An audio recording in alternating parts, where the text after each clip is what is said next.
Jadi, manajemen personalia adalah penyedia kepemimpinan dan pengarahan para karyawan dalam pekerjaan atau hubungan kerja.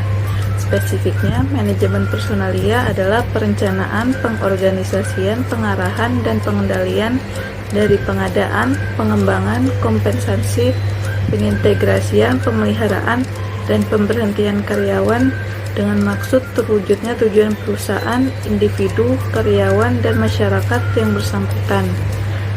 Oleh karena itu, agar sistem organisasi berjalan dalam pengelolaannya diperlukan beberapa aspek penting, mencakup pelatihan, pengembangan, motivasi, dan aspek-aspek lainnya.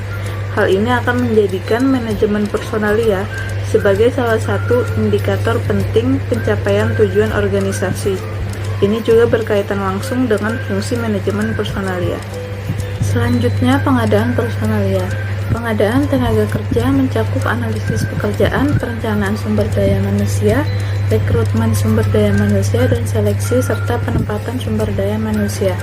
Fungsi ini merupakan aktivitas personalia dalam memperoleh tenaga kerja sesuai dengan kebutuhan, jumlah, dan mutu untuk mencapai tujuan organisasi. Penentuan sumber daya manusia yang dibutuhkan disesuaikan dengan tugas-tugasnya, yang tertera pada analisis pekerjaan yang sudah ditentukan sebelumnya. Yang pertama adalah perencanaan personalia tenaga pendidik. Perencanaan merupakan kegiatan melihat masa depan dalam hal menentukan kebijakan, prioritas, biaya, dan aktivitas dengan mempertimbangkan kenyataan-kenyataan yang ada. Perencanaan sumber daya manusia merupakan proses memilih sejumlah kegiatan untuk ditetapkan sebagai sebuah keputusan tentang suatu pekerjaan yang harus dilakukan, kapan, bagaimana, dan siapa yang akan melakukan. Untuk itu, perencanaan pegawai ini merupakan kegiatan untuk menentukan kebutuhan pegawai baik secara kuantitatif maupun kualitatif untuk masa sekarang dan masa depan. Penyusunan rencana personalia yang baik dan tepat memerlukan informasi yang lengkap dan jelas tentang tugas dan pekerjaan yang harus dilakukan dalam organisasi. Dengan kata lain, perencanaan sumber daya manusia merupakan proses secara sistematis untuk menyesuaikan kebutuhan-kebutuhan dengan ketersediaan sumber daya manusia baik yang bersumber dari dalam maupun luar organisasi diperkirakan pada suatu periode tertentu. Kegiatan ini dilakukan untuk memperoleh jenis dan jumlah tenaga kerja sesuai dengan kebutuhan organisasi. Informasi ini akan bermanfaat untuk rekrutmen sumber daya manusia dan fungsi-fungsi manajemen sumber daya manusia lainnya. Kemudian, analisis pekerjaan. Analisis pekerjaan adalah proses mempelajari dan mengumpulkan informasi yang berhubungan dengan operasi dan tanggung jawab suatu pekerjaan tertentu. Analisis pekerjaan sebagai pedoman untuk menentukan syarat-syarat yang diperlukan dalam penerimaan dan penempatan pegawai. Ketetapan, penerimaan, dan penempatan pegawai dipengaruhi oleh syarat yang dimiliki oleh pegawai. Penentuan jumlah pegawai dapat diketahui dengan uraian jabatan dan pengembangan dan penetapan standar jabatan. Analisis pekerjaan merupakan pedoman dalam kegiatan manajemen sumber daya manusia, yaitu untuk pedoman dalam hal mutasi, promosi, pelatihan, kompensasi, dan kebutuhan peralatan. Sehingga secara umum, analisis pekerjaan dapat didefinisikan sebagai suatu proses pengumpulan seluruh informasi melalui pengamatan ataupun wawancara, serta sebagai bukti pendukung yang dapat dipertanggungjawabkan. Kemudian ada pemeliharaan personalia. Setelah melakukan fungsi-fungsi di atas, maka kegiatan berikutnya adalah melakukan pemeliharaan tenaga pendidik.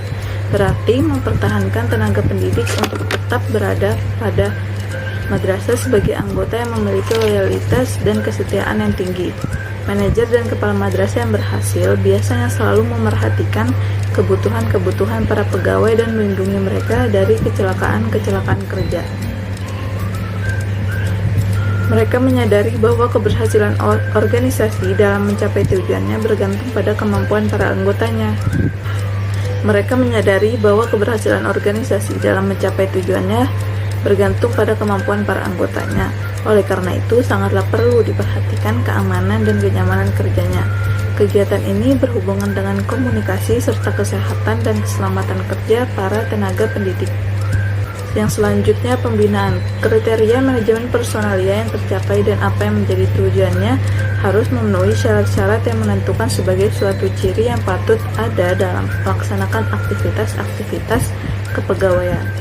Syarat tersebut antara lain, yang pertama adalah manajemen kepegawaian harus dilandasi suatu manajemen modern yang mengandung kebijaksanaan yang sempurna.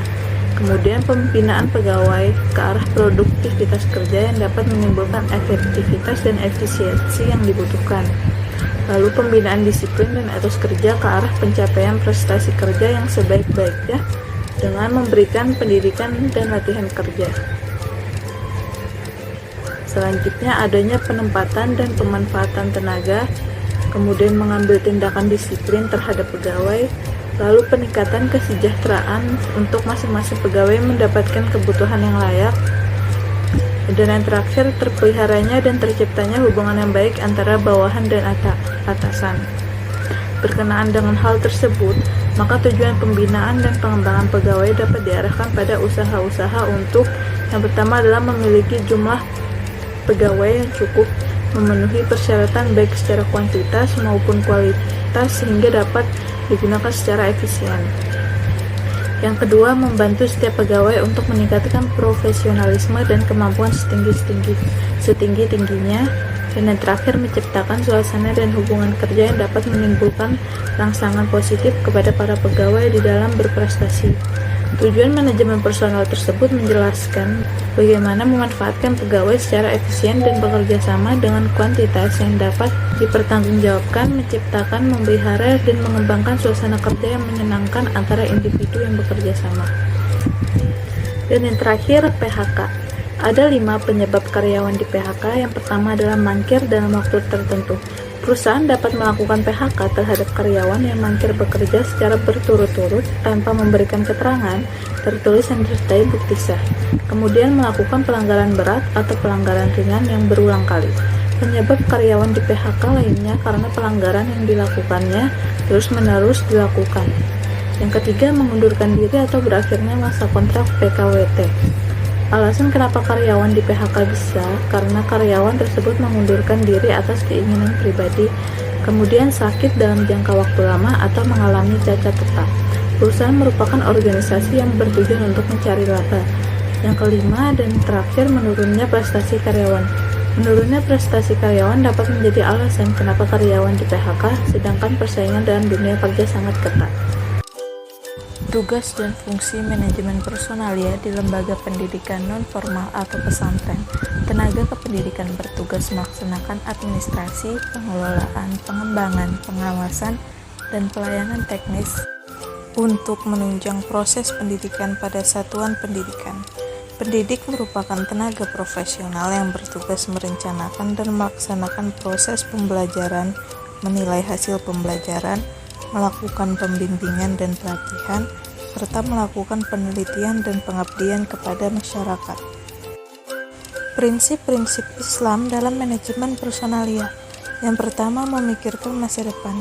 Kemudian, kewajiban untuk memberikan amanah kepada yang memiliki potensi dalam menjalankan amanah tersebut. Kemudian, memberikan upah kepada yang berhak sebelum mengering keringatnya. Dan yang terakhir, seorang guru tidak hanya bekerja untuk urusan dunia, namun akhirat juga. Strategi untuk meningkatkan kualitas guru. Yang pertama, profesi guru harus memiliki status yang sama dengan profesi lain. Yang kedua, pendidik profesional harus mendapat sumber yang cukup. Dan yang ketiga, profesionalisme guru harus diimbangi dengan peningkatan kerja yang baik. Usaha-usaha peningkatan mutu dalam manajemen personalia di lembaga pendidikan non-formal atau pesantren. Yang pertama, membangun dan mengembangkan mental personal yang mandiri dan kompetitif.